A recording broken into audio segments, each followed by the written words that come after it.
I'm Benjamin Pollard with an episode of Chatter for August 21st, 2022.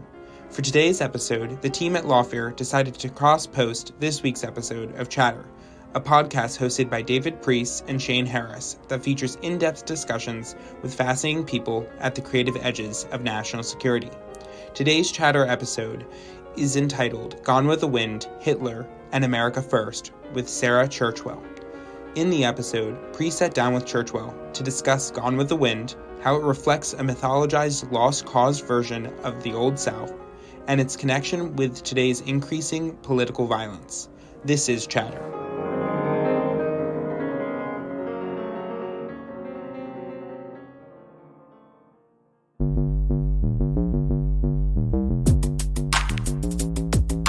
Welcome to Chatter. I'm David Priess, publisher of Lawfare. This week, cultural and literary historian Sarah Churchwell on Gone with the Wind, Hitler, and America First. If we say that Gone with the Wind is a moral horror show, well, so is American history, and a lot of what I tell here is horrifying. I didn't write this book to be like, oh, white Southerners, they're the ones to blame here. It's that white Americans liked this story that the South had to tell, in which we were all innocent, and we fixed it all and we can move on.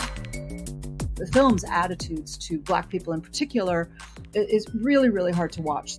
There's actually a Black character who says, both in the novel and in the film, that he liked it when Mr. and Mrs. O'Hara told him what to do and he found it too difficult to think for himself. So they're highly infantilized, right? And of course, all of that is a deep embedded justification of slavery.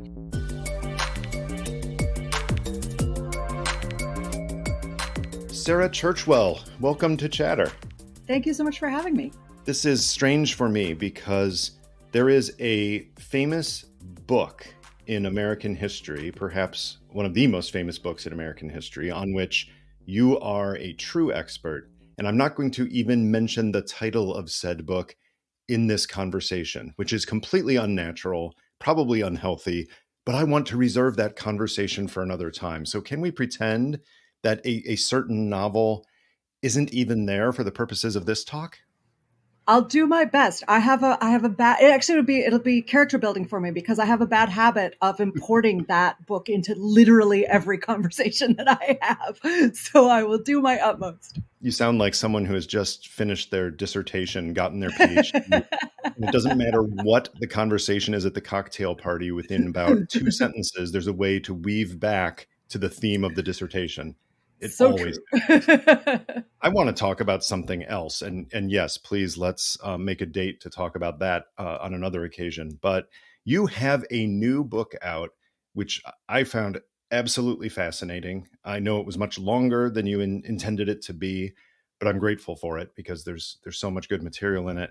And it is about really two things that intersect heavily. One is the top grossing movie of all time, Gone with the Wind, but also about the mythology, the American experience, the cultural history of everything from the Civil War, Reconstruction, the movie, the Klan, up to and including America First and the Make America Great consciousness of the past several years. There's a lot to deal with there, but I really want to start with your initial plan for this. You had initially planned, if I recall, a short book or even maybe long articles simply building on some of the stories about Confederate monuments and building in the Gone with the Wind ideas. Tell me what that conceit was and then how it is you discovered there was way too much to break down to limit it to that.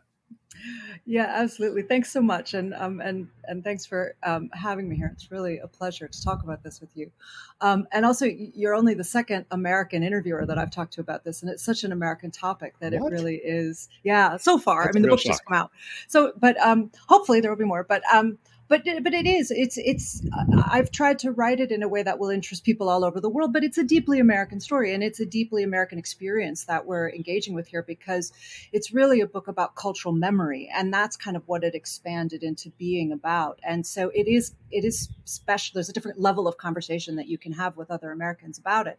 But so yeah, as you say, I originally conceived of this as a short book. I've learned I don't really write short books. I should stop pretending that I will ever write a short book. I don't think it's in me. Your editors must love you. Exactly. Like, oh God, there she goes again.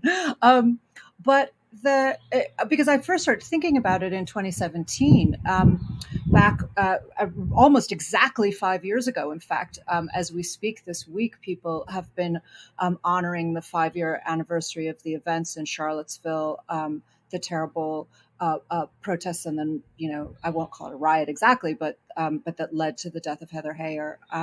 Right. And that was, for so many of us, so many people around the world, a wake-up call when, of course, Trump famously refused to condemn the neo-Nazis and the white supremacists and said that there were very fine people on both sides. And I think for a lot of observers, again, nationally and internationally, there was a sense that Trump had shown his true colors for the first time at that point, where he had, as we now say, said the quiet part out loud, and up until then it had been encoded. Anyway, so it was a real kind of landmark for a lot of people. And as it happens, I live in London, and at the same time, there were conversations there, and still are, similar, very, very analogous, ongoing conversations about the end of empire and about bringing down statues in the United Kingdom to people who either were direct enslavers themselves or who profiteered off of enslavement, through the triangle trade, right? So it's very much an ongoing conversation in post-imperial cultures.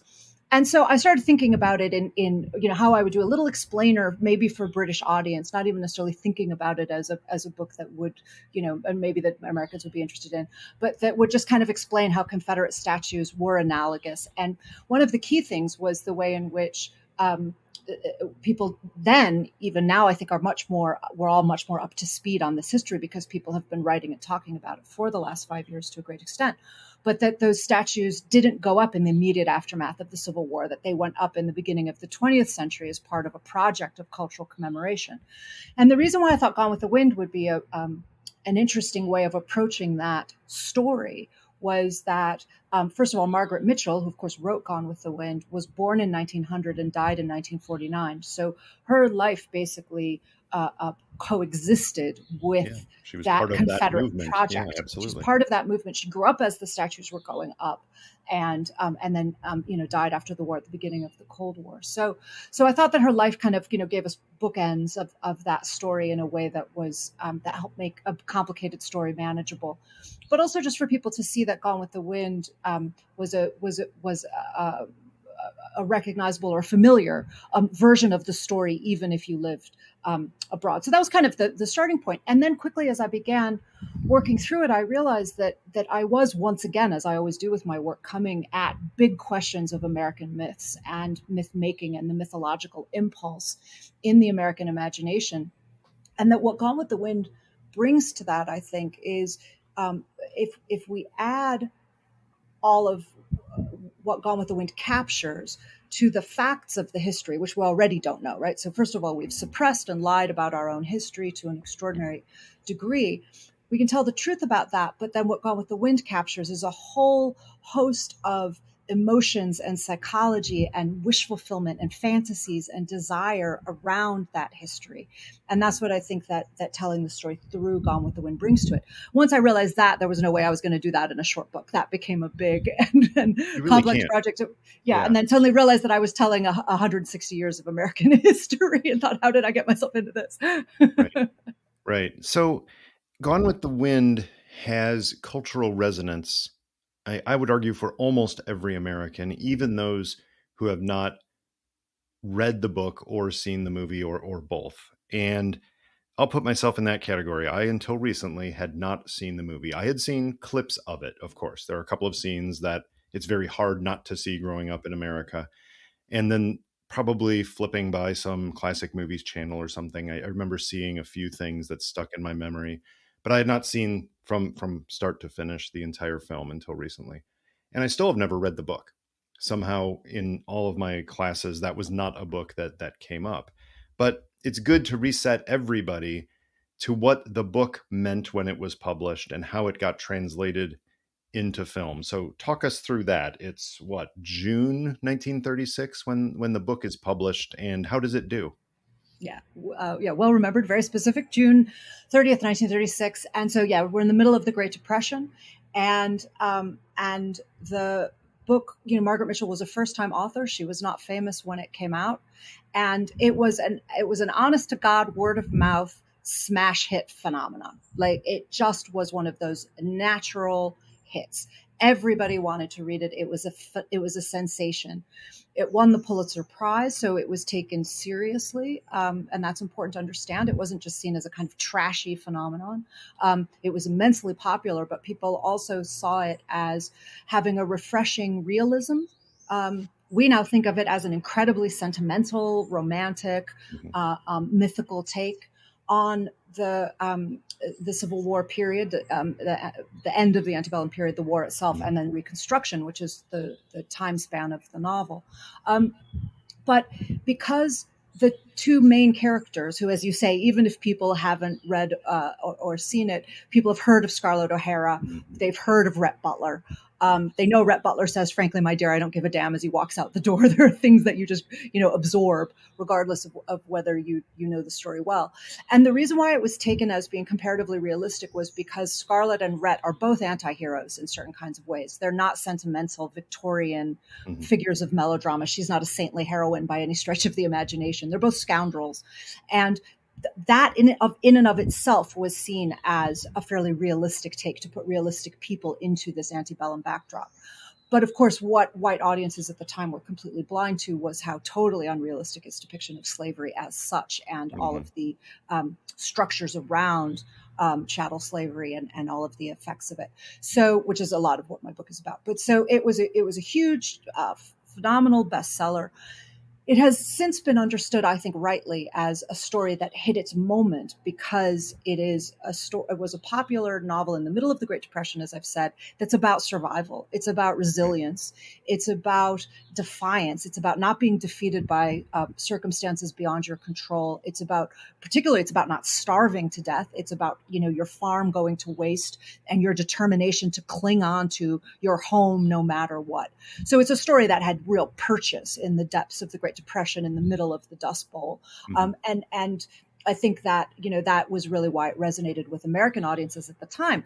And then, of course, it was at the same time during the rise of European fascism. And so as this novel instantly started to go around the world, it was, exported very, very quickly. People loved it everywhere because Scarlett is somebody that is easy to identify with as a survivor. And at the same time, David Selznick had instantly purchased, the legendary producer David Selznick had instantly purchased the rights to the film and spent 3 years making the film, working on it. And he had a real knack for publicity in a way that we would recognize now. So he had this whole publicity campaign around the search for Scarlett, that he was going to find the perfect actress to play Scarlett O'Hara. And that helped build all of this publicity and hoopla and interest in the film. And leading actresses wanted the role, right? Every single one of them. This was the get. It was the part. Yeah. Betty Davis was desperate for it. Katharine Hepburn wanted it. Joan Crawford wanted it.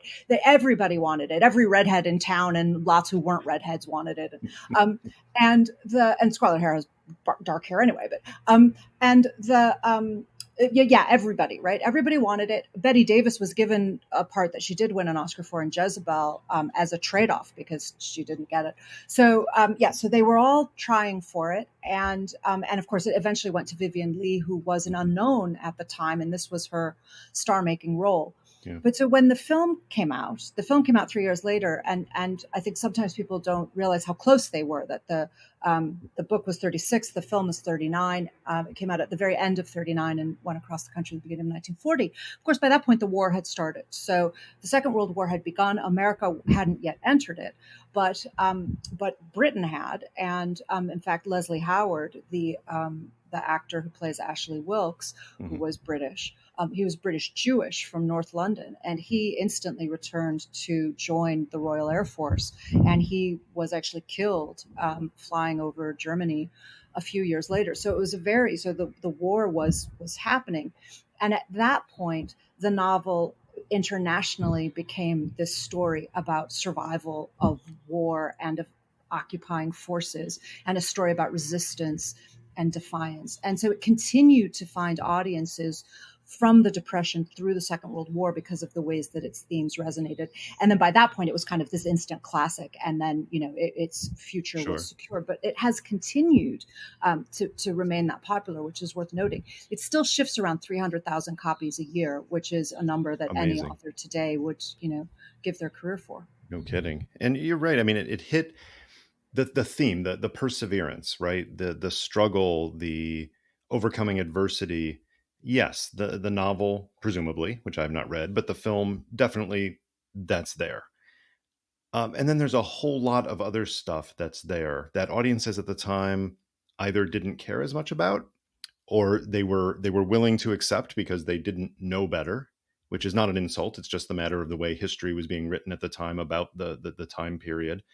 Also in film, you had not seen something quite this epic before. Yes, you had other things that had done amazing scenes, but even a modern audience watching Gone with the Wind now can look at some of the cinematography in the mansions and certainly some of the scenes of Atlanta on fire, and it's recognizable. And you have to go back and realize this was the 1930s. They didn't do things like that.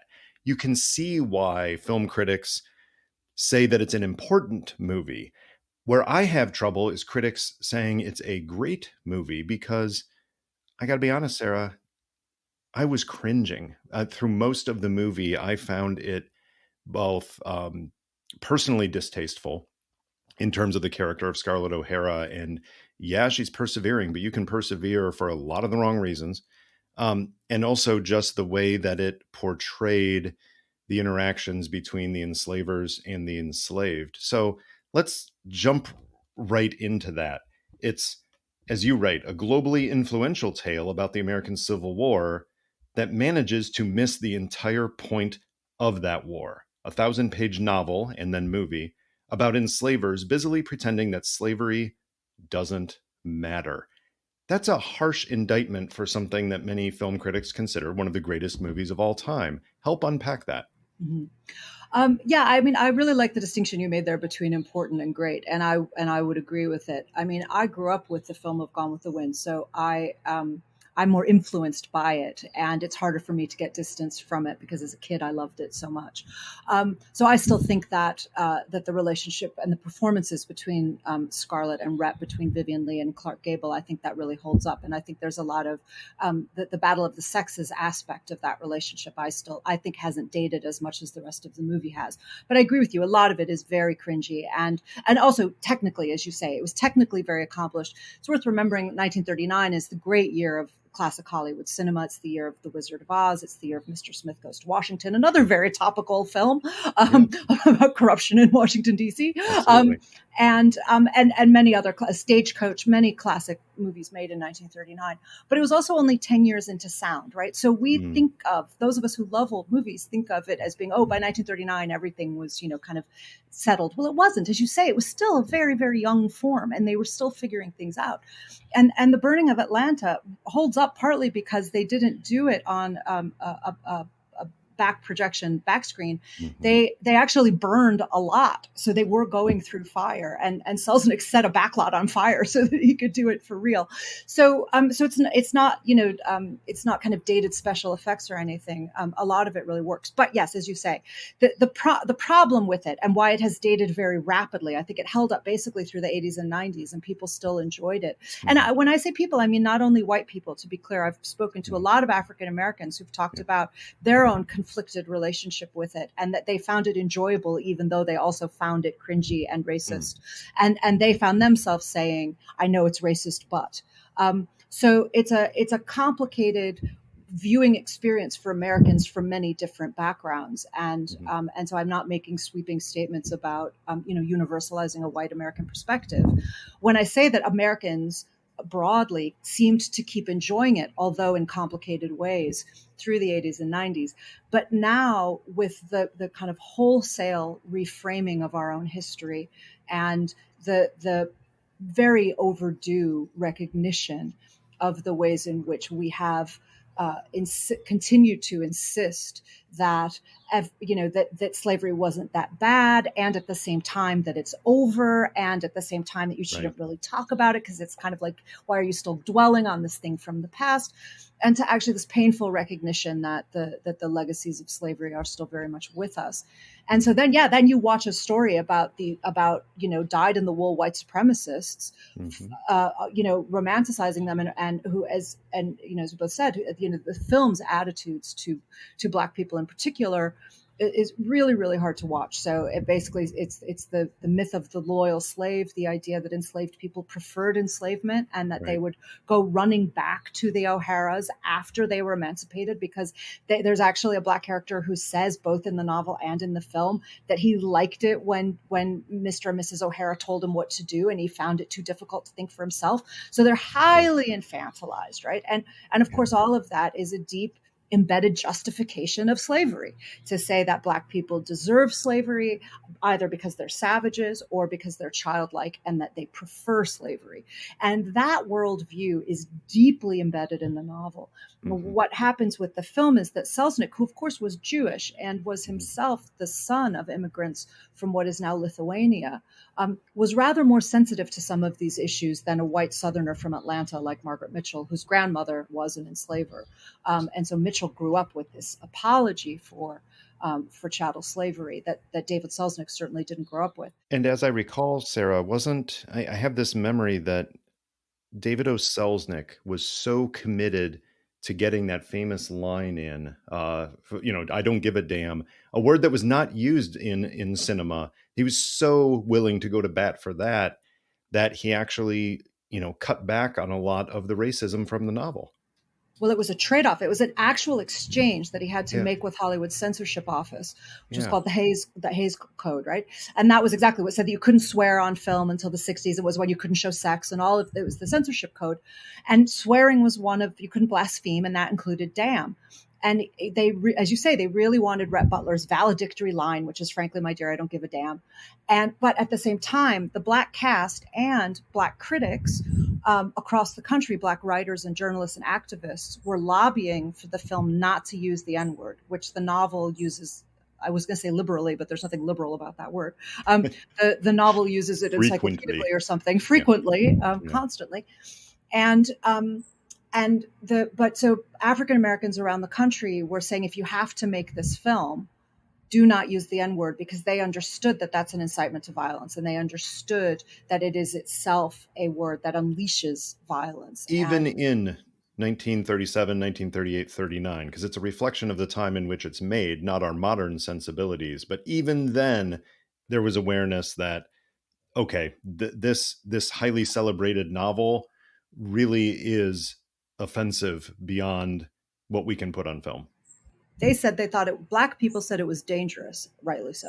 They said it would be dangerous to Black people. They said it would incite a lynching holiday. Remember that in the 1930s, Black people were still getting lynched in 1936. There were terrible, brutal stories of what was called spectacle lynching, right? Claude Neal was lynched in Florida in 1936 or 37. Anyway, in that period.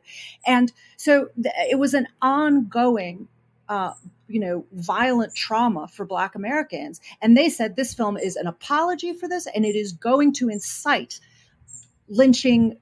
There was also called lynching orgies. They said it was going to incite a lynching orgy across the United States. And in particular, they were focused on the N-word, which they described as the N-word. They were already euphemizing it, and they described as a hate word. So absolutely, this is not as you say, not our importing our modern sensibilities onto this. This is Black activists at the time recognizing the danger and fighting it, and the Black cast. So Hattie McDaniel, who plays Mammy, Scarlett's nurse, who would, of course, become the first African-American actor to win an Academy Award for her performance of Mammy. She actually, behind the scenes, led the fight to Selznick to keep the N-word out of the film. She and Butterfly McQueen, who played Prissy, one of the other enslaved women. And they said that basically they would play the parts as written, and they are minstrel caricatures, but that they would play the stereotypical parts as written, but they wouldn't use the N-word, and they didn't want it in the script. And so Selznick eventually, he did a straight exchange with the censorship office because the N-word was also censored. So the Black cast was pointing out that the N-word was not frequently used in film even at the time. And so the Hays Code said, and they thought it was going to lead to boycotts. So from a commercial point of view, they didn't want to use it. Right. So they said, we'll keep it out. And then Selznick said, okay, but then I get my damn. And so basically he decided what a white man said was more important than what was said about or, describing Black people, right? You mentioned the minstrel caricatures of so many characters here, the ones that get any screen time at all, which is perhaps a related issue we can discuss.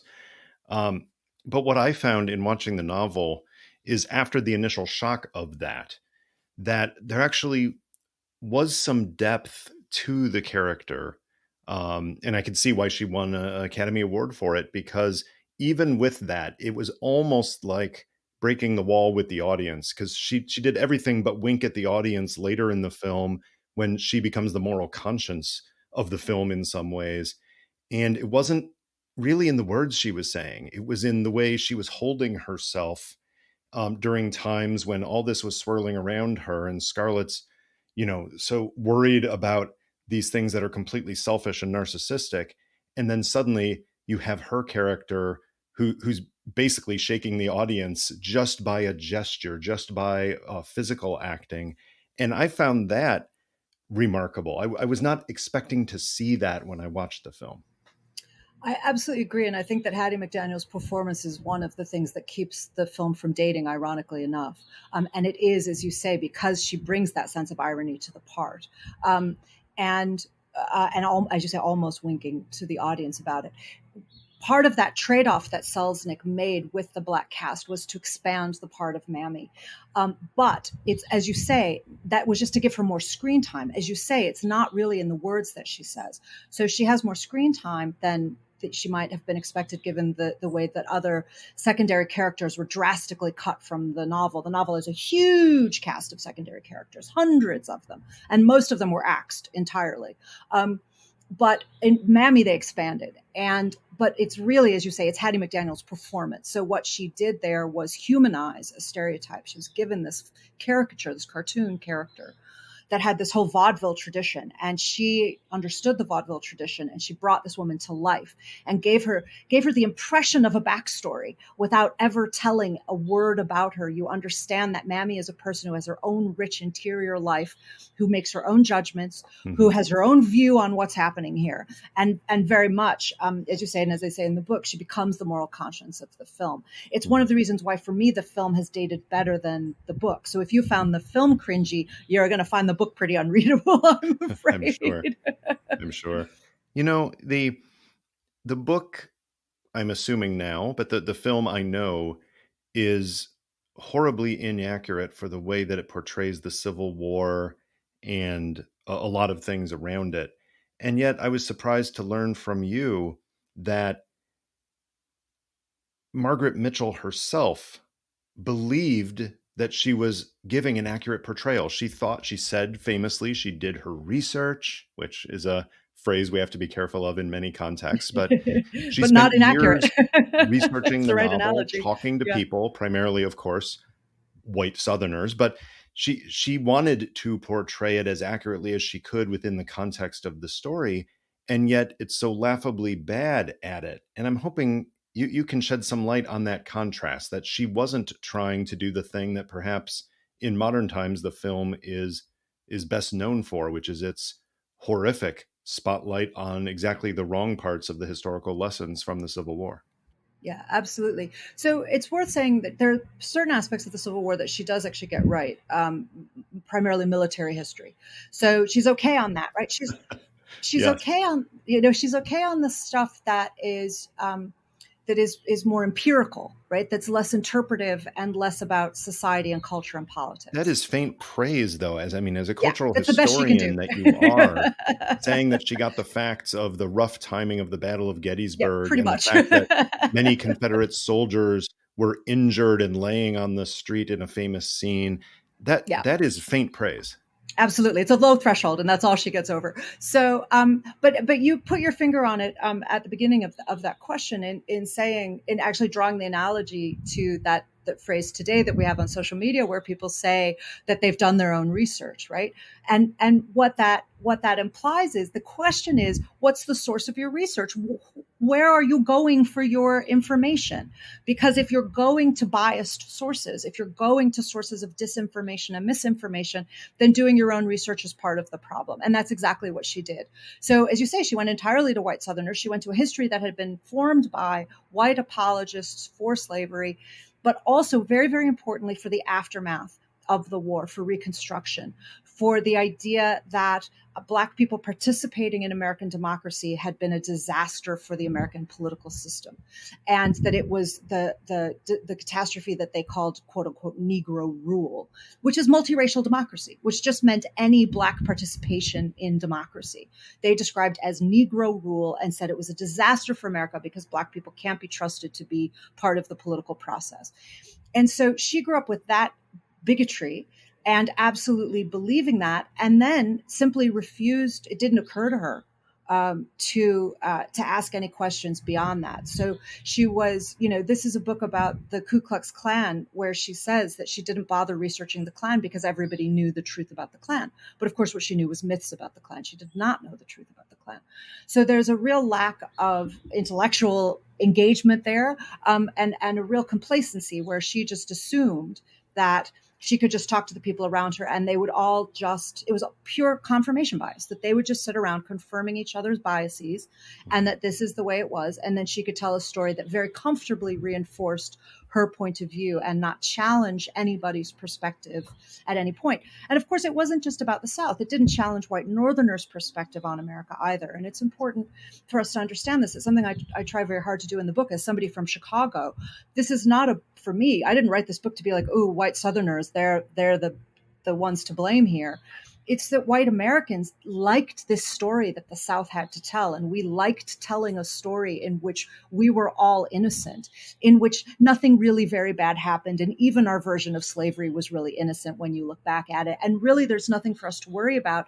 And we fixed it all and we can move on. And that was an far easier story for all white Americans to tell than to do the hard work of admitting Black people into our democracy and really reunifying after the Civil War. We simply, as I say in the book, right, we basically we had a divorce and then pretended we didn't have a divorce. Mm-hmm. And it hasn't worked. It's just 160 years later, it demonstrably hasn't worked because we didn't address the root cause of the division. And one of the things that surprised me about this was that at the time that critics basically not only accepted this by and large, and obviously there were some who did not, especially in the African-American press, but many prominent critics not only accepted this, but praised it. There was one review that you write in your book, and I found myself just jaw-dropping at the time and wrote "wow" in the margins, because the critic wrote that Gone with the Wind is better than objective history, for it has a reality that history can never achieve.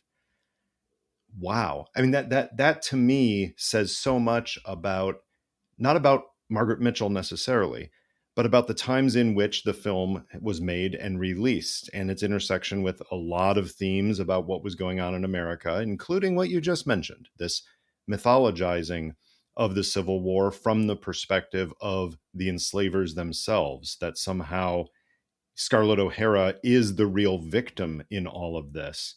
That the critics didn't see through that really surprises me, because you have to think that there were some critical thinkers at the time, and instead of thinking about this critically, they were solely focused on other issues and allowing that backstory and that history to just sweep over the country.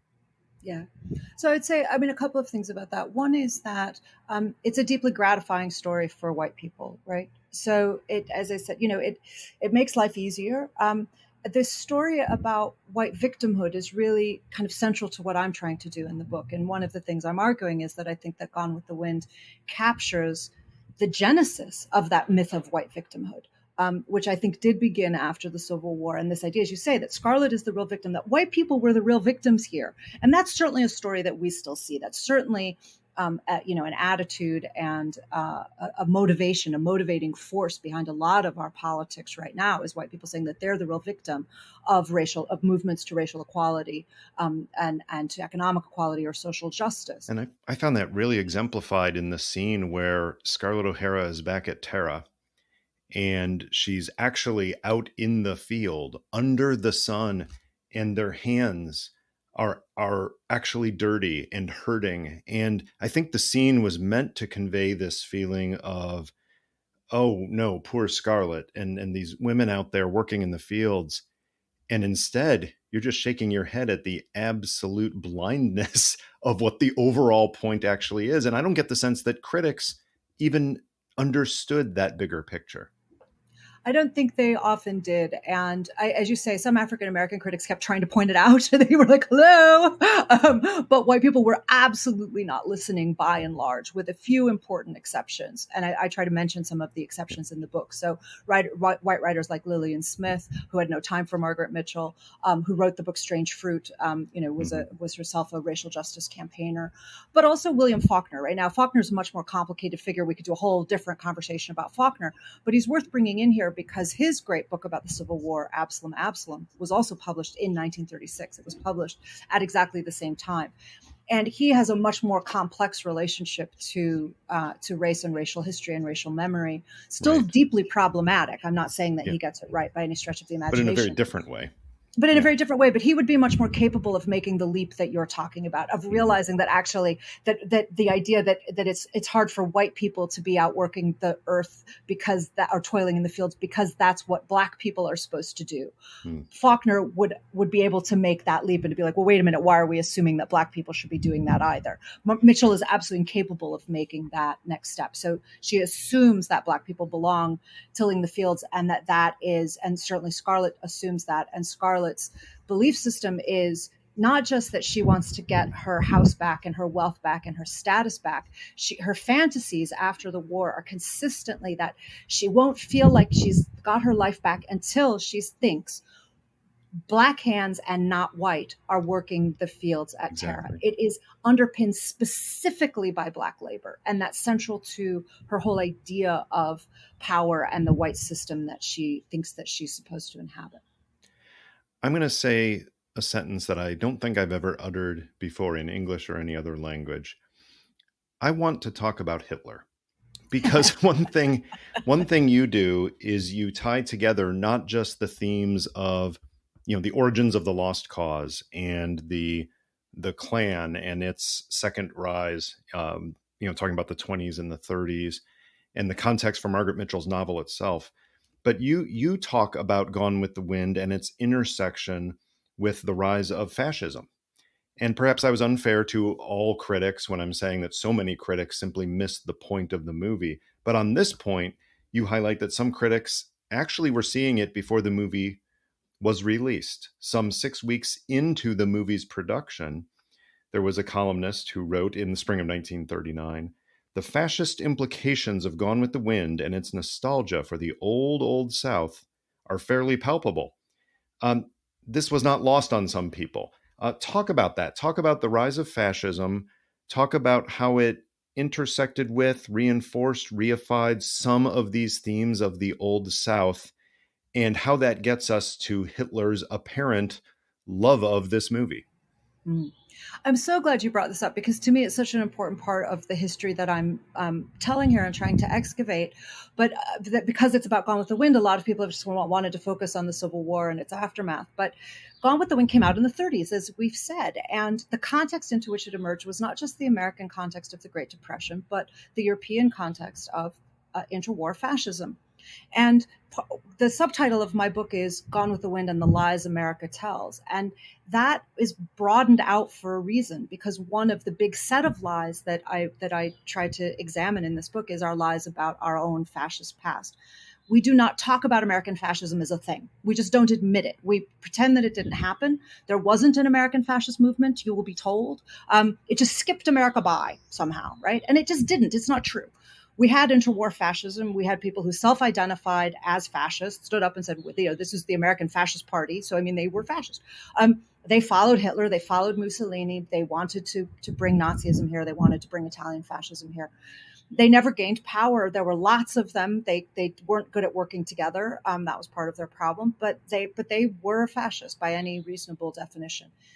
And part of what I want to get at here is what an American fascism would look like, and the problems with defining fascism and thinking about fascism, because of course that's very much a part of our ongoing political debate, where people now say, well, it's ahistorical to talk about what's happening now in terms of fascism because America didn't have a fascist movement. Well, it's just not true. So what we're seeing, in my view, and I will say that what we are seeing today, in my view, as an American and as a cultural historian, is a resurgence and reinvention of the American fascism of the interwar period and what that looked like. And what it looked like intersected with Gone with the Wind. And people recognized at that time that the kinds of mythical narratives that Southerners and white Americans in the North to a lesser degree, but that Americans liked to tell about American democracy had very, very striking parallels with the kinds of stories that Hitler was telling about Germany, and indeed that Mussolini was telling about Italy, that they were about regenerating the land. They were about, when we talk about Hitler, we talk about a Herrenvolk democracy, right? That the pure folk, that the real people are the Aryans in Germany, in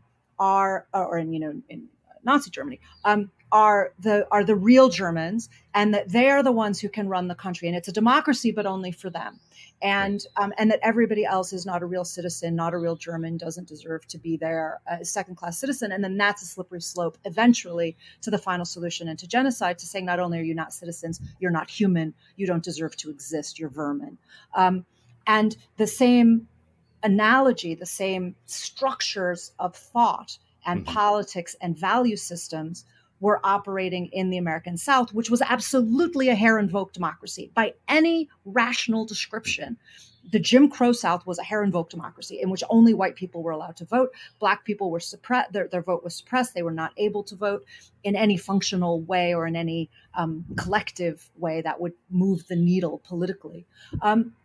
And so what you had was a system in which only white people were permitting themselves to vote. And people recognized Jim Crow for its parallels and connections to Nazi Germany. Now, it's important to say that this wasn't just a parallel, and they also recognized this at the time. They recognized that Hitler seemed to be learning from the Klan, and that he seemed to be learning from American eugenicist racism. And indeed he was, as historians have later demonstrated. They drew up the Nuremberg race laws based on the American laws of hypodescent, which we know as the one-drop rule, right? And in fact, the Nazis said that the one-drop rule, which of course said that one known African ancestor made you legally Black, the Nazis thought that was going too far. And so they said you have to have one grandparent. You have to be a quarter Jewish to be legally Jewish and subject to those anti-Semitic laws. But in America, so, Hitler thought that we went too far with our racism, right? And that's not an exaggeration, right? This is all very, very well documented historically. So I wanted to recover and remind ourselves of those intersections. We like to tell the story about America happening over here as democracy and fascism happening over there in Europe. And it just, that simply is just, it's not the case. It's absolute historical nonsense. But there's a real tension there, Sarah, because the fascism, as you described it, evolving in Europe, and which gets to the final solution, is based on the idea that you cannot have this supposed superior race living in harmony with lesser humans or subhumans. There's a contradiction there, because a lot of the mythologizing about the Old South it was not that the races can't live together. It was that we had the perfect way that races did live together. And guess what? The African Americans liked it because we were in a socially harmonious relationship where we were the owners and the African Americans were taken care of by us, and they were happy to be in that condition of enslavement. And in fact, it was the Northern aggression that disrupted this, and we are victims. And in fact, we ourselves will say that the African Americans are the victims of disrupting this harmonious relationship. That's not the way I understand a Hitler interpretation of fascism. So isn't there a tension there with the link in some aspects of fascism very clearly between this resuscitated South, the lost cause argument, but the fact that their treatments of people that were not part of the superior race were in fact quite different? So I think it's a really important question. I'm really glad you asked it, but I would say two things to bear in mind in trying to answer it. And it's a really complicated question, which is probably what makes it such a good one. But first of all, white Southerners, by and large, did not support Hitler. They supported American intervention when the war came. They fought hard against Hitler because they didn't see themselves as fascists. Now, I say there were American fascist groups across the United States, and there were. But this white Southern harem-folk democracy didn't think they were like that. They thought that their system was a benign system. So exactly the description that you just offered is what they would have said. But they would have said, but ours is preferable. Look how well we've done it. We're not fascist because look at our happy system where everybody coexists. And so that's it's a good point, fine. because they would make the case that the lynchings, which were of course still going on, as you've noted, were not instruments of state policy, right? Which that's exactly what they said. In Hitler's Germany, that was state-directed violence. Yeah. And that was exactly their defense. Southern newspapers editorials literally said that. So that was part of their defense against seeing the parallels here, right?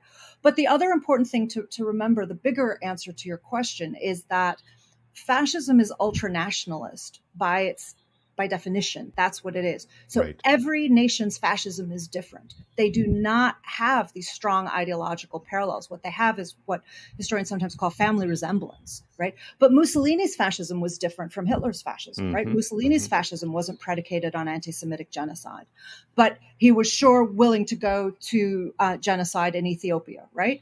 So there are different versions of it. It iterates itself differently, but it has these core belief systems, which are about us and them, and are about anti-democratic. They're opposed to a plural democracy. They are opposed to the idea that all of these citizens could coexist on not just coexist, but on an equal political platform, on a platform of equality, and that the white South was certainly not saying, right? And so it's that presumption of inequality and that of an anti-democratic system that is at the root of the similarities between them. But absolutely, they play out differently. And it's not a simple comparison that we're making here, but it is to note that it is equally too simplistic to say that fascism just passed America by. Something much more complicated is happening. I do want to get back to that, in particular to the evolution of America First ideas, as you've written about separately, but I can't let Hitler go yet because we got to get to Hitler. You're very careful with Hitler as a historian. You're very careful with your sourcing. One has to be careful with Hitler, don't you think? Good point. I think that's we a should good always general rule. Be careful. Yeah, exactly. When in doubt, be careful with Hitler. Yeah, being careless with Hitler analogies is perhaps the one of the original sins of the internet. But in terms of your history, in terms of how you characterize Hitler and his relationship with Gone with the Wind, you were exceptionally careful with sourcing and things like that. So let's talk about what is known and what is unknown or unclear. It seems known that Gone with the Wind as a film was very popular in Germany. We know that it actually did very well and received a lot of positive reviews, in part because of its depiction of this, relationship between Black and white Americans in a very well-defined patriarchal system. What else do we actually know for sure about Hitler and Nazi leadership and their relationship with the film itself? So we don't know anything for sure, in a sense that it's not been disputed or questioned in some way. But what we have are multiple sources who, more or less validity, who are all saying in different ways that the Nazi leadership watched the film, and there are different reports that Hitler enjoyed it very much. Those reports came out at the time. They were sent back to Margaret Mitchell via her publisher, so she was told that Hitler enjoyed the film. Right. And so the publisher himself was said to have reported that Hitler wanted to see the film, saw the film. I think in Paris originally, right? Exactly. And so there are different versions of what supposedly Hitler screened it multiple times, But none of these are absolutely rock solid sources where we can put hand on heart and say we are confident we know that Hitler screened this film. But the point is that Nazi leadership was talking about it in such a way that it made clear that everybody thought that Hitler would be sympathetic to it. And that's really the only kind of claim that I feel I need to make in this account, is not to prove or disprove whether Hitler watched the film or didn't watch the film, but that Nazi leadership all were like, yeah, this is the kind of thing we like, isn't it? This is great, right? And the point is that so they were eating it up at the same time that, the French resistance was watching it. So eventually and the reason why we aren't sure whether Nazi leadership liked it is because as it became an underground novel for the French resistance, the Nazis worked out that actually it was becoming a story that the resistance liked, and so they officially outlawed it. So they were watching, kind of black market copies of it, and they couldn't admit that they liked it because it was illicit, right? So you get into that complexity of it as well. So basically, it became this resistance text, right? And what I'm saying is that if we get out of the question of did Hitler like it or did the French resistance like it? Everybody liked it, right? Everybody could find something that they were connecting to in it. They found this story about survival and resilience. But it's also the point that we were talking about earlier. Everybody saw themselves as the victim. So if you see yourself as the victim, it's a story that you're going to connect to.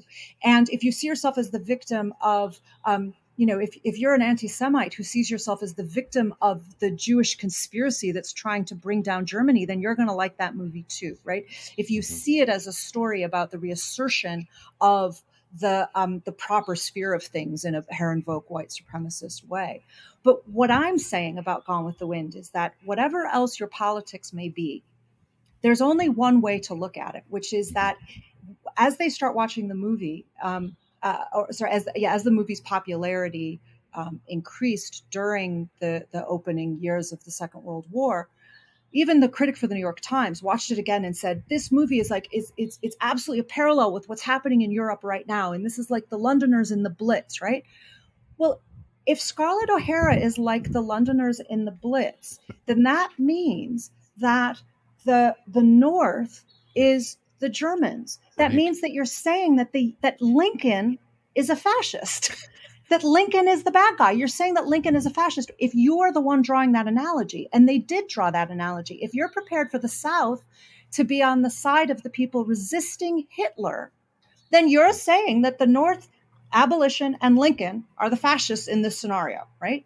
Wow. And that's the math that nobody ever did. Nobody stopped and said, wait a minute, somebody has to be the anti-fascist here and somebody has to be the fascist. So who is it? So in the story of the Civil War, if you're making an analogy to fascism, Lincoln is not the fascist. That, again, the same principle as being careful when we talk about Hitler. I'm going to go with Lincoln, not a fascist, right? When in doubt, Lincoln wasn't the fascist in the scenario. Yes, we may have a bias here. Both of us growing up in Illinois, the land of Lincoln, and you're looking now at my Lincoln bobblehead that I have here. We have a bit of a bias when it comes to Lincoln. It's kind of in our blood. He's a fascist. Of schools, but even in schools outside of Illinois, I don't think there is the point taught in school books that Lincoln might have been a fascist. It just doesn't come up that way. Right. So yeah, there's this real tension because you can see that. And I think the evidence that's really so fascinating is that even when the movie was banned in Germany because leaders of the Nazi Party realized, holy crap, this is basically a resistance story and it's about the courage and the faith of these resistors. Even when that happened, they continued to hold private screenings. That Gone with the Wind was still popular among the Nazi elite. That to me is a fascinating point. Yeah, absolutely. And I think that it speaks to this point that the story, what it's connecting to are these deep emotional fantasies that transcend these specific political contexts that we're talking about, which is why the book has remained as popular as it has for almost a century now. Right. And this really does fit into the much larger theme of American cultural history that you've looked at from several angles, that America really is a story. We are not a territorial based, the blood and soil based. We fetishize our founding documents. We're really based around an idea, but that idea has to be told and retold. And as that's done, how do concepts emerge? How do they change? How do they take on meaning of their own outside of their original construction? And I think all of this we've talked about really fits into the subject of your earlier work, which includes, in addition to many articles, the book Behold America, The Entangled History of America First and the American Dream. Talk a little bit about the America First intersection with some of these themes of American storytelling as it comes to fascism, as it comes to the Old South, because it seems to me most Americans listening to this are sick of hearing America First from the last few years. But if they reflect on their history, they might take it back to Charles Lindbergh and the period before the Second World War, but they won't take it back to where America First really emerged in some of the national debates that were around it in headlines at the time, just around 100 years ago. Yeah, absolutely. And in fact, I've been, one keeps researching and when one is looking into this, and American history is a big subject. As I said, I live in London, and people there like to joke that American history is a nice short subject, unlike European history. But it's still a big topic, and there's still always more to be found. And in fact, it turns out that America First is even older than I thought it was in the book. And I do say in Behold America that it might be even older, and that just remains to be seen. And in fact, I was right, it is older. And I've now taken it back to the 1850s, established that it was used in the 1850s. And it seems now, and this would actually make sense, it seems that it did emerge in the context of the original nativist movement. And this does bring us right to the Civil War, of course, because the 1850s being the run up to the Civil War. So the original America, what was the nativist movement was also called the American Party. And they referred to themselves as Native Americans, but they meant native-born Americans, of course, not indigenous people. Right. And it was the original anti-immigrant movement. So they were a political party that formed around a rejection of the first big waves of European immigration in the 19th century, of course, were at that time in the 1840s, primarily Irish and German. And the Nativist Party was, as I say, an anti-immigration restrictionist party. And they started talking about being America First and defined themselves as America First and saying, I put America first. And that's when it started to become a political slogan. And of course, for his students of American political history and the history of our political parties will know, without our getting into the weeds here, but will know that the way that the Nativist Party, its evolution was actually fundamental to the way the Republican Party emerged with Lincoln at its head eventually. So this is a movement that really kind of leads almost directly to Lincoln's Republican Party. And the original nativist movement was an America First movement. It was I just love this, by the way, Sarah. I love this as a case study in history because you researched the hell out of America First. You had newspaper columns and quotes from writers and radio broadcasts from decade after decade, and yet you dig back and you find it's still there. In my mind, and maybe it's because I read a whole lot about Henry Clay and others in even earlier period. It wouldn't surprise me if in some of the discussions about internal improvements, which was a big debate in the 1820s and 30s, should the federal government be investing in the states to develop infrastructure and all that? Somewhere in my mind, from the research I was doing for my second book, where Henry Clay has a role, is it wouldn't surprise me if the phrase America First was actually used in some of those debates as well, in a yet different context that then had others build upon it in ways we just haven't dug into yet. Yeah, it's certainly possible, right? I mean, what I find interesting is that when you start with this part in the 1850s, if that is the emergence of it, there's a very consistent through line about nativism and anti-immigration that carries all the way through. Sure. So it doesn't evolve in the ways that you might expect it to. But the other thing that's consistent with it is conspiratorial thinking. It's always attached to a conspiracy against America that it's defending against by putting America first. And so originally it's the anti-Catholic, the anti-Papist conspiracy theories of the 19th century, which sound a lot like the anti-Semitic theories of the turn of the 20th century. So they had an equivalent of the blood libel. They said that the Catholics were eating babies, or I can't remember what it was. But so basically it's Pizzagate and QAnon. It's always about your conspiratorial enemies killing children. Yeah. They're always killing children, and we have to put America first, right? And so that that story is actually, as I say, is kind of remarkably consistent as America First is used as a political slogan. Now, it's also worth saying that when I say it emerged in the 1850s, it certainly didn't take the country by storm, right? So it didn't really become a thing until about 100 years ago, the beginning of the 20th century, and that certainly remains the case. It's just finding earlier traces of it and realizing that here is this kind of prehistory of how it emerges into the conversation. Right. It's fascinating that by, I think it was 1916, the presidential election had both candidates using America First slogans and using it primarily for kind of building into this theme, this 100% American, that, and it's basically, it's not even a dog whistle at that point. You're one step closer to just putting it right out there that, yeah, we're talking about the fact that you may think we fought that war about equality under the law, but we didn't. Maybe we ended slavery, but we certainly don't think that all Americans are equal. And America First came to really symbolize that for people of very different political persuasions, didn't it? Yeah, absolutely. And it came to say that it was what really started to imply that there were real Americans and unreal Americans, that there were second-class Americans, and that immigrants were somehow lesser Americans, or that they were accused of the canard of dual loyalty that also Jews and Catholics have often been accused of, that they're not really loyal to America. They don't put America first. And as you say, both presidential candidates, Wilson and his opponent, Charles Evans Hughes, in 1916, both ran on America First platform. So you were voting for America First in 1916, whether you liked it or not. And they were both in different ways running on an isolationist platform about keeping America out of the war in 1916. So it's already becoming associated with these ideas of isolationism and protectionism.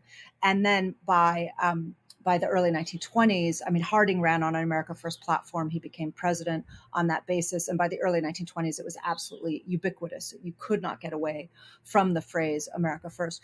But I'm glad you brought in this idea of 100% American, because I think it's really important too. Of course, it ties in intuitively with the one drop rule, the idea that there are percentages here about how American are you, and that it can be measured, and that it can be measured biologically or racially or ethnically.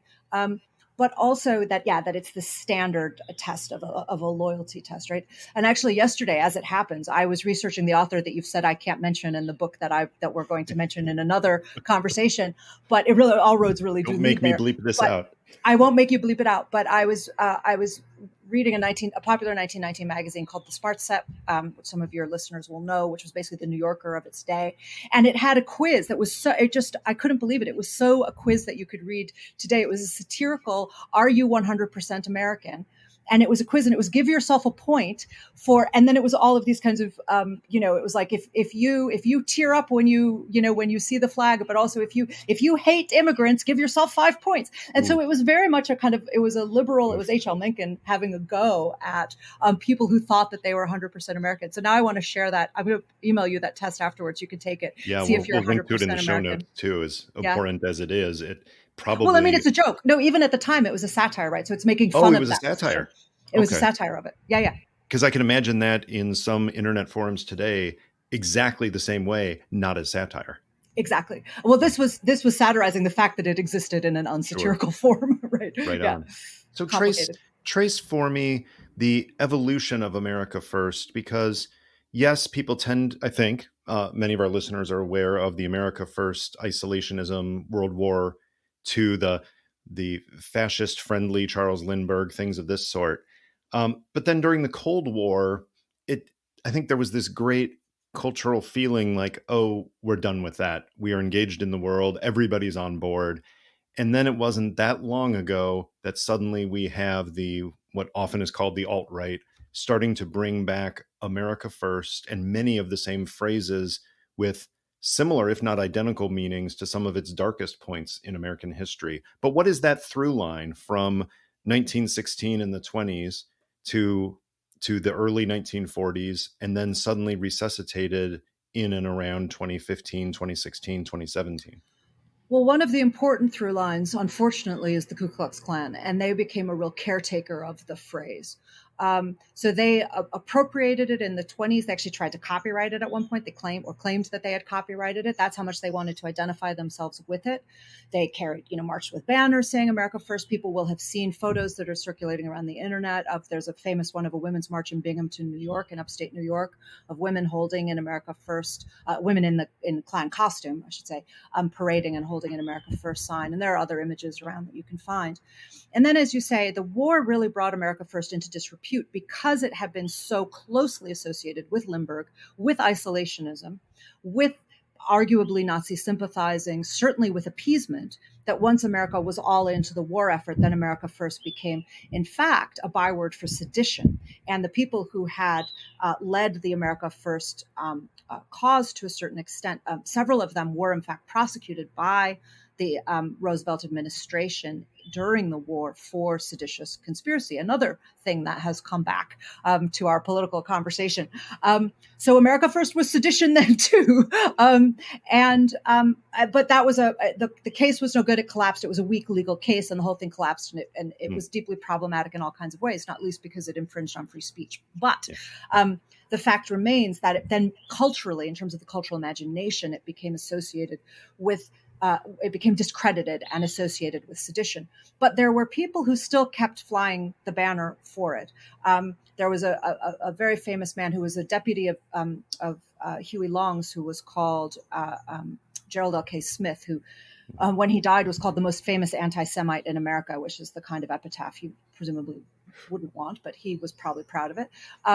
And he tried to reform an America First party, a political party that was officially the America First Party immediately after the war, in the mid 40s. So it did kind of kept chugging along, but the Klan kept hold of it. Now the Klan also kept kind of collapsing and then reforming. The Klan has had a long problem with corruption. They have a long problem with sex scandals. They keep somehow finding themselves with these financial corruption and sex scandals. I don't really know why that is, but who can say why? Something why about the people you attract to that. I feel like maybe that might be the reason. I don't know. Speaking of through lines, the Klan keeps collapsing into financial and sexual scandals while they police the morality of everybody else. And then they reform, right? And they kept America First alive. So in the 60s, there are traces of America First rallies with the Klan. And then George Wallace was called an America First politician. Barry Goldwater, when he emerged, was described as an America First politician, taking us back to where we need to be, said his supporters. He's a real America First politician. And those were people who would have remembered the language of the 40s, of course, if they were just slightly older. So it never really died, but it wasn't a major part of the political conversation. It just sort of would keep kind of creeping back in. David Duke, of course, now, probably still America's, again, these dubious distinctions, America's most famous Klansman, even though he doesn't lead it currently. But he has been associated with America First since the 70s. When he emerged on the scene, he described himself as an America First politician. When he endorsed Trump in 2016, he said, "I'm glad to see Trump standing for what I've always stood for. He stands for America First." That was part of Duke's endorsement of Trump, was around the phrase America First. Right. But the person who really brought it back into the political conversation in the 90s was Pat Buchanan, which many of your listeners will remember. But at that time, Buchanan was out of step with America's politics more broadly, electorally. And so he was just seen as this kind of paleo-conservative throwback. And his isolationism was seen as very out of step. But now a lot of people on the right are saying that he was ahead of his time and that he just did that a little bit too soon. Trump flirted with Buchanan's party. He joined it at one point, and then he repudiated Buchanan's party in the 90s, saying that it included people like David Duke and a neo-Nazi, and that he thought that Buchanan himself was an anti-Semite and that those weren't the people that you wanted to associate with. So Trump knew perfectly well what the dog whistle meant in the 90s and distanced himself from it, and then 20 years later apparently changed his mind about whether he was willing to associate himself with the meanings of that phrase. But from my point of view, the meanings of the phrase have not shifted very considerably in the now, as I say, it's 170 years that I've been able to trace its existence. I am struck by the fact, Sarah, that you are a cultural historian as a profession. And yet, even in this limited conversation, We've talked as if you're a literature professor, as if you are a political scientist in this sense. Um, we've talked about economics. We've talked about actual film studies. Is being a cultural historian really just an excuse to just be intellectually curious about everything and have an excuse to research and write about what you want? Absolutely. You're on to me. I mean, oh my God, I've been outed. Yeah, no, I think that's absolutely right. And well, look, you can't talk about a culture. I mean, it's like a huge thing, right? American culture. How do you even get your arms around that? Mm-hmm. I mean, I trained as a literature professor. That's kind of my bread and butter. But I've always written books that were around cultural history and particularly around myth making, because for me, myth making is where all of this stuff that you're talking about comes together. So yes, I have to be conversant with those things. I certainly wouldn't describe myself as a political scientist, but I try to, I have to understand what's happening in the political discourse in order to do cultural history. But for me, it's about understanding how those stories are told and having a sensitivity to those stories, and then seeing how history shapes those stories, how politics shapes those stories, how religion shapes those stories. You potentially, have to have your finger in a lot of pies in order to try to. I'm going to mix my metaphors wildly now, but as I said, to kind of get your arms around it. I'm getting my arms around something with my fingers and lots of pies, which sounds very, very messy. Right. It gets to an area that I think we used to culturally, societally, generally call, and in some places like the University of London, we still call the humanities, that it's not so super segmented and specialized that you can only talk to other people who talk about, 19th century theories of economics, and you can't have conversations with others, but you have a broader understanding such that you're talking about the intersection of society, literature, culture, film, politics. All of that informs the rest of that to get a better understanding of these big themes. Yeah. What I'm always trying to understand is what I would describe in possibly slightly academic terms, but as cultural discourse, right? What is the discourse, and where does it come from? How do we understand it? How can we read it? So you can't read it until you've put it together, and then you have to understand how to analyze it and how to interpret it. I love decoding, right? That's just fun. Sure. And it is, it's treasure hunt, and it's kind of detectives. But so to trace things like a phrase like America First, or I just did an essay about race suicide, the phrase race suicide, and how that connects to the history of anti-abortion debate in America, another topical subject, unfortunately. And the way I really like understanding how these codes work, these dog whistles, as we now call them, because I think that they have given cover for a lot of American myth making. They give plausible deniability. They are fig leaves, and they allow us. I say this actually, I think, in both Behold America in different ways and in The Wrath to Come, that those kinds of codes, they aren't just about deceiving other people. They're about deceiving ourselves. They're about giving us our own plausible deniability and not admitting our own baser motives to ourselves often, and saying, no, I'm just for America first. And I'm perfectly happy with immigrants coming as long as they know their place, and never admitting to yourself that all of the structures that you are supporting there are actually deeply anti-immigrant, even though you insist that that's not what motivates you, right? That's right. And it's the way that those codes can give us plausible deniability even to ourselves that I'm always interested in, kind of want to get at the I kind of want to keep niggling away at that. And it also gives you the ability to make these connections that illuminate larger themes. So back to Gone with the Wind, one of the things that's interesting about American history, looking at it over the long view, is what are the things we can point to where we have made progress, where we have ethically expanded, either pushing our moral perimeter outwards to include more people, or getting over an inherent contradiction in order to leapfrog to something greater. And I find it interesting in the early period that American historians, of course, we focus on the crafting of the Declaration of Independence and the negotiations over the Constitution. But when it comes to a theme like Americans coming together, the seminal story that strikes me is Jefferson and Adams, because you had these people who, for the election of 1800, were doing the kinds of things that we think are only in modern politics. You had partisans of Adams claiming that Jefferson was, doing slaughters on altars at Monticello down in Virginia. And you had partisans of Jefferson saying that Adams was a hermaphrodite and claiming that he was trying to, reclaim the British throne and have it in America. And yet, after that bitter campaign and they stopped talking for so long, there's there's the coming back together later in life and the exchange of letters that actually have some element of forgiveness and coming together. And you talk about Gone with the Wind as totally whiffing on this, that Gone with the Wind ends, you say, on resistance and delusion, not reunion and forgiveness.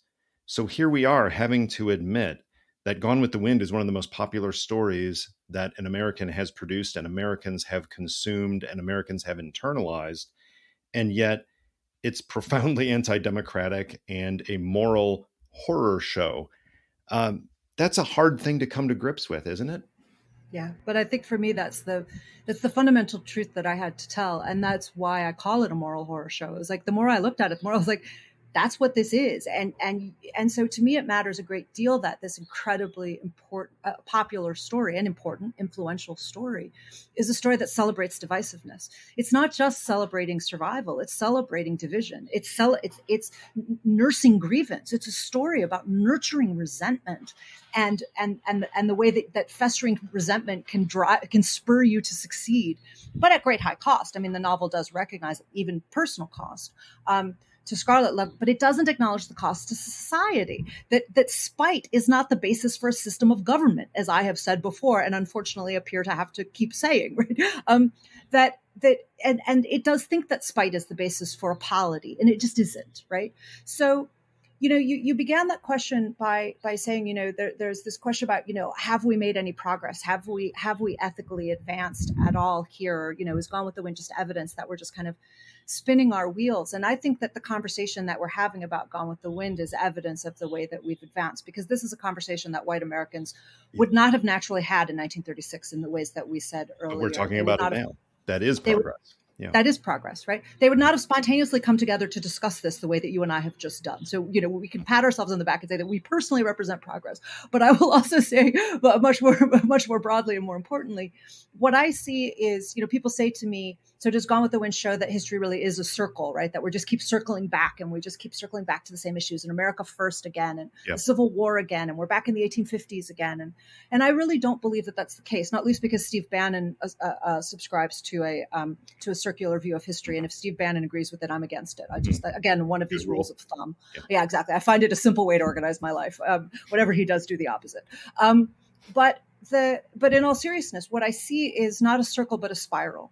And I really do believe that that's the shape of history. That is how progress works. It is not that the moral arc of history bends toward justice unless we put a hell of a lot of momentum into that spiral. But if we do, it does bend toward progress. And I'm not a Whig. I don't have a Whiggish view of history that progress is inevitable. But what I see is that it feels like 2 steps forward, 1 step back, because it's a spiral. So we're now very much in the retrograde part of the spiral. So we're really feeling that back thrust of all of that momentum and the loss of momentum. But I think we're still finding that we're edging forward, and that we are moving ever forward to the assumption of a multiracial democracy, to the premise that the nation should be a multiracial democracy. And that is not something that most white Americans even agreed 100 years ago, right? So that once we get to a point where the majority of the country says that it is or ought to be, and that actually it's a problem if it isn't, then we have made progress. We're not there yet. We are certainly not a functioning multiracial democracy, and we never have been. But we are now getting to the point where the majority of Americans believe that it ought to be. And that's actually major progress. One of the you said earlier before we began our proper conversation that I demonstrated some talent for making lemonade out of lemons, and one of the other real upsides that I find in this story is that. And I genuinely like this, right? Because there's so much horror in the story that I have to tell here. And if we say that Gone with the Wind is a moral horror show, well, so is American history. And a lot of what I tell here is horrifying. It was horrifying to me, and I think it will be horrifying to most readers. But one of the things that I find redemptive about American history is that we went from being a race-based slave state to trying to be a multiracial democracy in 5 years. How audacious is that? I mean, that is just the gall of it. Like, you can't actually believe that anybody would really think they could pull that off. So of course we failed, but I love that we tried. I mean, it's just absolutely, it's absurd, right? But it's so gloriously absurd that we even had that kind of idealism and that kind of principle, and that there were enough people saying that this is what we ought to do, that of course we couldn't get there. But honestly, it's like, in a jokey way, it makes me proud to be American, that that's the kind of thing that we tried. And so we're not there. I'm not making excuses for the fact that we're not there. And I hope that's clear, and I'm not complacent about it. But I think we are driving, it's a grinding progress, but we have to see that that's, I know that for me, and I felt that for a lot of my generation, I definitely was guilty of complacency about our democracy. I definitely thought that we had achieved certain kinds of liberal outcomes that we had simply not achieved. And I didn't understand that democracy is an ongoing process, that it's never done. That's what I think, a lesson that a lot of us have learned the hard way. But part of that lesson then is that we keep putting that energy into driving it forward and into saying we will be a multiracial democracy, whether these people like it or not. And they aren't going to like it, but they're going to lose. We're going to outvote them, and they have to lose, because otherwise we lose the country, and that's not an option. So, and as a source for that energy, you have just made inherently a very compelling case in the last few minutes for why truly disturbing elements of cultural history. And honestly, having watched it again recently, I'll put Gone with the Wind in that category. Is I just find it uncomfortable and difficult to watch in large part. But we shouldn't cancel it, because guess what? We are having this conversation because of it.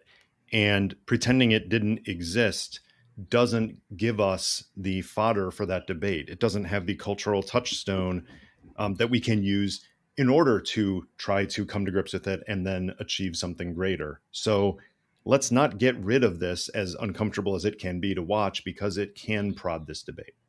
Yeah, that's certainly my view. And I think that, as I was working on this book, I was kept trying to kind of put my finger on, various problems, and can you diagnose the specific problem? And it seems to me that one of the things that I think that the story that I tell in the book shows, and it showed to me, is that one of the greatest problems in American cultural life and in our cultural history is denialism, that our capacity for denial is doing grave damage to us as a society. And so to me, canceling Gone with the Wind would just be part and parcel of that denialism. It would be just part of pretending that bad things didn't happen. And it is a whitewashing of our own history. That ship has sailed. This book still sells 300,000 copies a year, so you can't cancel it anyway.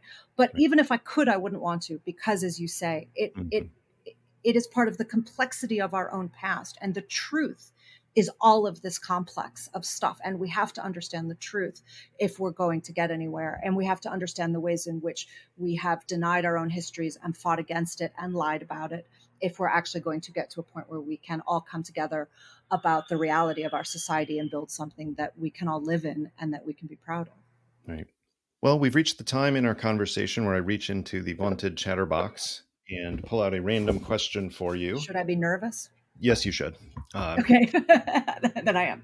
Most of them aren't awkward. Let's see. Sarah, name one dead political leader from any era that we could really use right now. Oh, Lincoln. I mean, boy, do we need a Lincoln right now. Right? I mean, I know we already said that, but I think Lincoln would be aghast and flabbergasted and lots of gas words. And I'm not sure he would be able to get up to speed fast enough to get us where we need to be. But I think we need his temperament, and I think we need his commitment, and I think we need his courage. So we certainly need somebody a lot more like Lincoln than any of the leaders we currently have. Yeah. Sarah Churchwell, thanks for joining me on Chatter. Thank you so much for having me.